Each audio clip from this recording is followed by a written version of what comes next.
Hi everyone, and welcome to the Pepper Republic. Today I'm going to talk a little bit about the Kratky hydroponic method.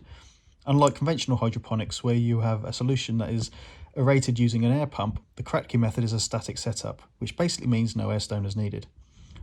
I decided that I wanted to give it a try, as I have plans to cross some chilies, and this method will allow me to grow all year round under lights. What I have noticed so far is that the plants seem to grow and develop far quicker than soil growing, and I don't plan on having huge plants, so this will be perfect to allow me to cross-pollinate and harvest quicker than conventional growing. I hope to get at least 3 grows in a year, which will allow me to get several generations within that year. This is by no means the definitive guide to using the Kratky method, but more a case of how I'm doing it, and I'm learning as I go. Firstly, you'll need a suitable container. I like to use something that can hold a litre of solution. The reason being that it's easier when measuring out solutions. A larger volume is more stable and less prone to fluctuations in parameters, and also I don't have to make up the solution every 5 minutes. I like to use squash bottles as these allow plenty of room for the roots to stretch down, and they're basically free and a good way to reuse them. You just need to cut the top off, leaving a hole big enough for the cup to sit flush in. You can also use shorter containers such as peanut butter tubs like these if the height is an issue.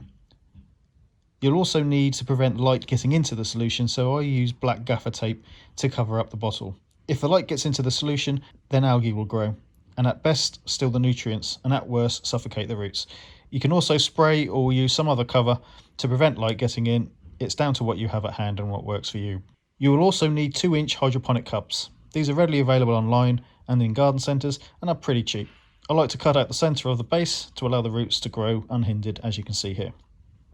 The chili will also need a medium to grow in, especially when germinating, until around the second set of true leaves start to grow. I prefer to use rockwool, but you could use coir or some other medium. The chili will have enough nutrients and energy to grow the first and possibly second set of true leaves before it requires additional nutrients.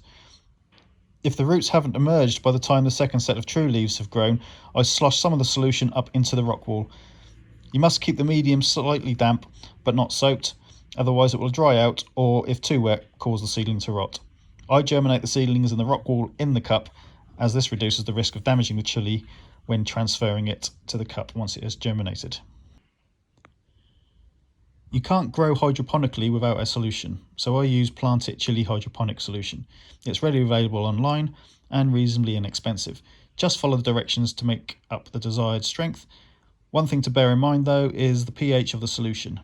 Chilies like a slightly acidic soil or solution to thrive.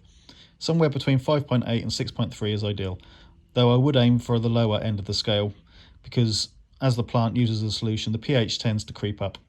This way, if it does creep up before the need to replenish the solution, it should still be within the parameters.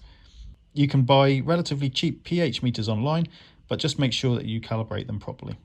I was lucky as the water in my area and the solution brought it down to about 5.9. But if you need to get into the correct range, you can buy pH up and pH down solutions to adjust it. Be warned though, you only need the tiniest amount, a drop or two to change it dramatically. Once the roots appear out of the bottom of the rockwool, transfer the cup and chili to the container, making sure the solution sits just above the cup. The feeder roots will stretch into the solution, but the upper roots will remain in the air. This ensures that the chili gets oxygen and still get the moisture and nutrients that it needs to grow. I planted these in early April, and you can see by the growth that they're healthy and vigorous. I have over half the solution left, and you can see that the root structure is big and strong. When it comes to replenishing the solution, I would throw the remaining liquid away or onto some other plants in the garden and use entirely fresh solution.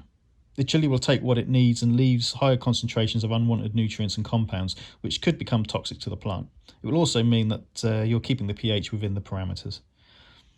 Once the plants get to the height that I want, I will top them so that they become bushy rather than tall. These are for seed collecting and cross-pollinating. But that about wraps up this video. But before I go, I thought I'd show you how each of my chilies are getting along. But tune in to my Chili Grow updates to see their progress. Until next time, thank you for watching and happy growing.